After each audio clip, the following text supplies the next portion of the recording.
Alright, Algebra 1, this is fitting a line to data, and it's a little tough to explain, but I'll try as much as I can with the pictures that I have, and there's lots of steps, so just follow along and hopefully it'll make sense. Page 325 in your book, so if you guys will look on page 325, let's get started. First off, there are 3 vocabulary words I want to go over. A scatter plot. Basically, a scatter plot, there's great pictures on the top of page 325 if you would look at them. It says a scatter plot is a graph, and basically it's a graph where you have put points on it. You'll notice there's points up there, and it's a graph used to determine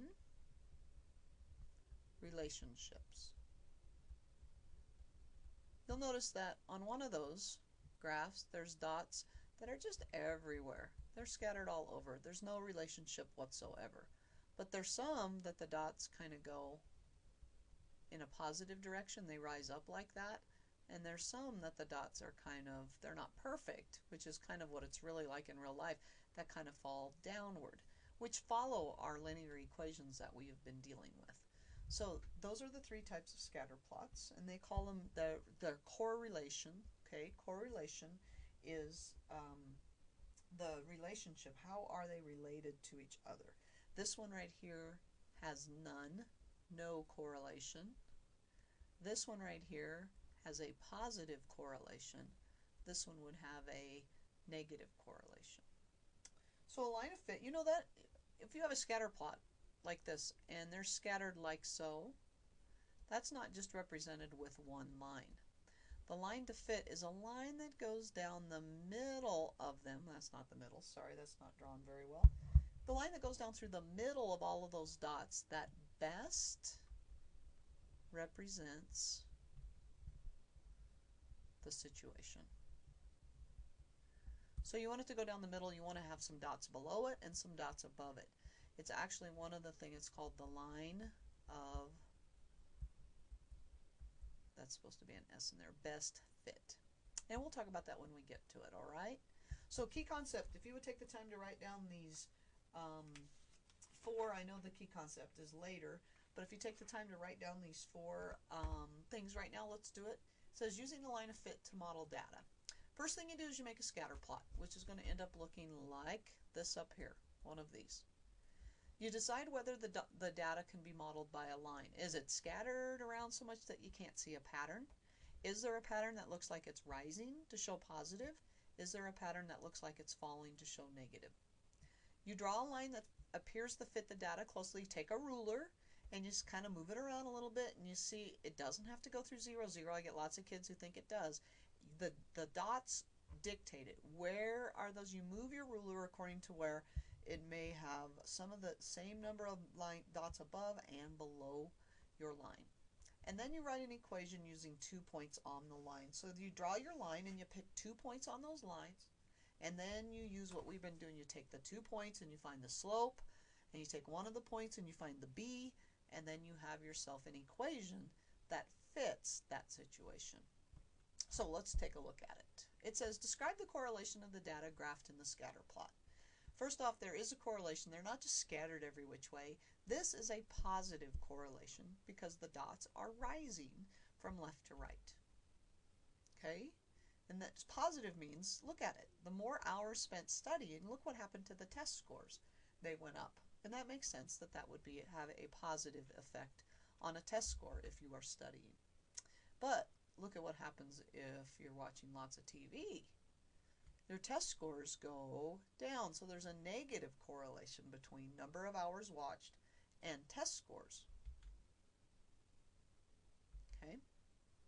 So using scatter plots in example 1, predict a reasonable test score for 4.5 hours of studying and 4.5 hours of television watch. Okay, so I'm going to go back here. Let's do this one. About 4.5, you go to the graph and you find where 4.5 is on the graph, which, let's see, of course my board is not, there it is.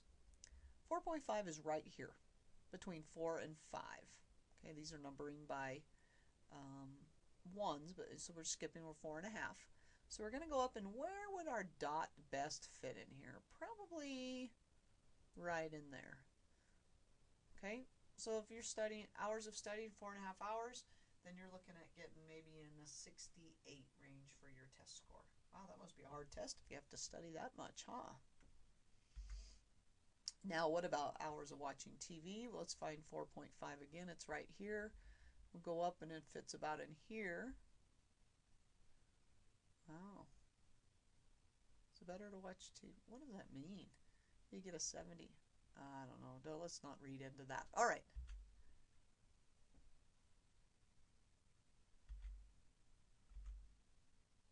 $72 and $77 is about what they had. I didn't get 72 on that first one. Oh, it should go up. Maybe they're thinking it should go up. We were close. I guess we were about 69. I guess I shouldn't be so picky. All right, example number 2, swimming speeds. The table shows the lengths in centimeters and swimming speeds in centimeters per second of 6 fish. Okay, so go through, you have some, whoops, sorry, I don't know if that was loud. You have information here. So the first thing you do is you graph the information. Okay, so you make a scatter plot of the data. And probably, you know, the length goes first, so there's their lengths, and you get the graph all set up. They have it all made. You treat the data as ordered pairs, so this one is 37.8. You go over 37.8 and up 148. Okay, and then you put your point. And then you do the same with the other one. You do the same with the other. Okay, so there's your scatter plot. You make that. The second thing you do is you decide what is the correlation of the data. Since the dots seem to be going up in a positive direction, we would say that this has a positive correlation. So let's make a statement about it.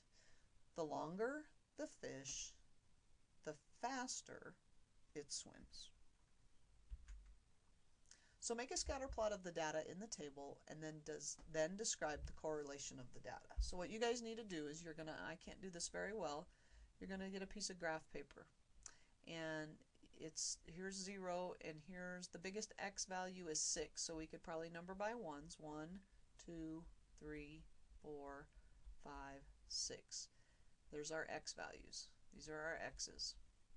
Our y's go up by, we might be able to go by 2's, but it's only to 8. 1, 2, 3, 4, 5, 6, 7, 8.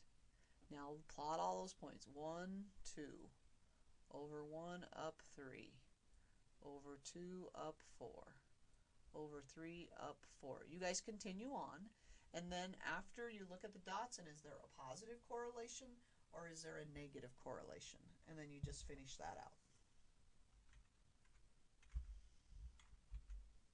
Oh, they did it. Look, there it is.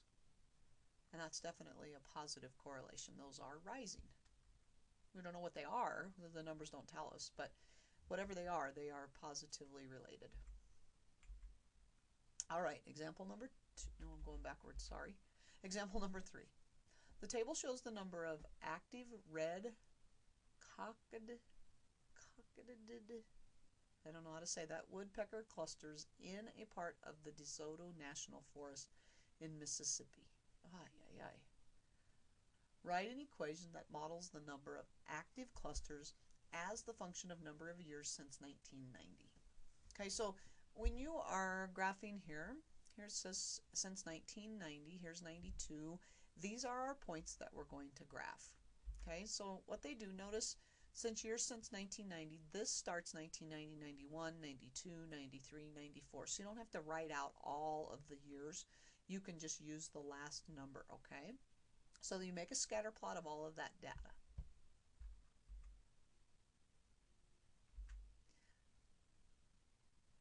Then you go decide whether the data can be modeled by a line. Well, you look back and it can't. Look, so there's the line. They put a line that it does go through a couple of the points. It does, it really does model that as a positive relationship. Okay, because the scatter plot shows a positive correlation, you can fit a line to the data. Now, step 3, it says draw a line that appears to fit it. So they did. See right here. We'll go back. Here's their line. And then you pick 2 points And I don't know exactly how they do it, but I pick 2 points that are on my line. So you look at the line that you drew right there, that goes exactly through a corner. Right here, that one goes through a corner. Those are the points that I use. 2 and 20. And this one would be 6 and, what are those numbered by? 35, 6 and 35. Okay, now all of our lines are going to be just a little, ours are going to be at a little bit different angle, every single one of our lines. That's okay. Pick 2 points that are on your line, and as long as those 2 points and you do the work right, you are going to get the right equation according to your line. So then we have 2 points now, so we're writing this y equals mx plus b. What do we need? We need the slope and we need the b. So on mine, let's do the slope. 35 minus 20 over 6 minus 2. That's 15 over 4, and I'm just going to leave it that way. And let's use 2 and 20 to find b. 2 is the x, and 20, and it's not going to come out the most friendliest. 2 15/4 are 30/4 plus b, and that's 20, and I need a minus 30/4, which is really what? 7, how many times will 30 go? I can't think. 7 and 28, 7 and a half. So minus 7 and a half, so that's going to be, a half is 8, 12 and a half equals b. So my line equation for this line is y equals 15/4 x plus 12 and a half. And it's not going to be the same as what they come up with, but it's going to be close.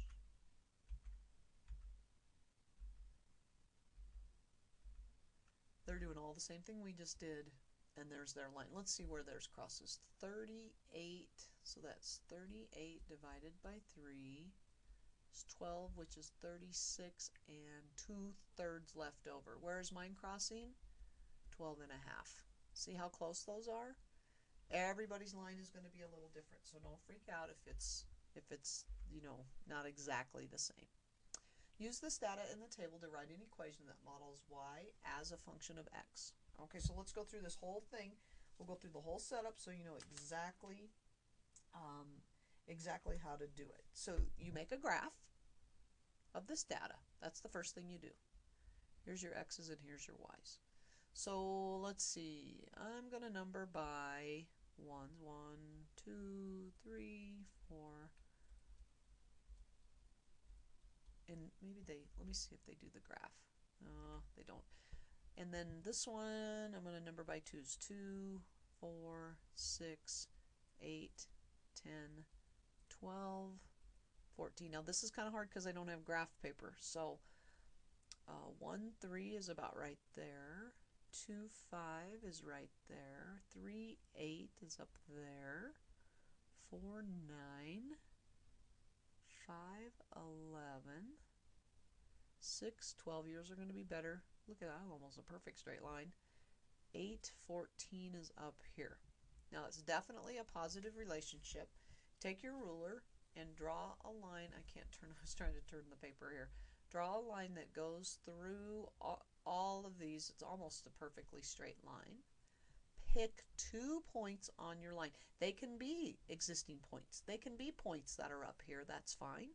Or they can be, I always look for points that are exactly in the corners or exactly on the line so you don't have to make up any halves and all that other stuff. Okay? And then do what we just did. I can't do the rest of it because I don't know what my points are. All right? You guys can then write your equation for your line. And there's a sample answer that they came up with, and when you would see like the one I did before, it was really close. Refer to the model for the number of woodpecker clusters in example 3. I don't know what they're having us do. Describe the domain and the range of the function. At what rate did the active change during the period? So the domain was from 2 to 10. That's from 1992 to 2000, and the range, this is the domain and the range. It's that table, guys. This is the domain right here. this is the range. So we'll go back to what they're asking us. We can get there. Okay. That's it. All right, so let's just recap. You make the graph. You put in the line, if there is a relationship, you put in the line of best fit. You pick 2 points on your line, and you write an equation for your line. All right, that's it. I think, oh wait, there's a guided practice. At what rate does y change with respect to x? Back on exercise 2. Well, let's go back there. Sorry, I can't get that. What rate does y change with x? I think you would have to put a line in there. You need to put your line of best fit. Go ahead and to answer that question, put your line of best fit in, and then it wants the slope. That's the change, is the slope. So pick 2 points and do the slope then. And I can't do that because I don't have graph paper. So you guys can put in 2 points back there. This is for this one. Go to exercise 2. We put in 2 points there, and you should be able to figure out what the slope is. That's what they're asking right there.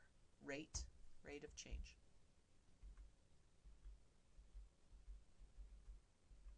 Oops, I'm going the wrong way again.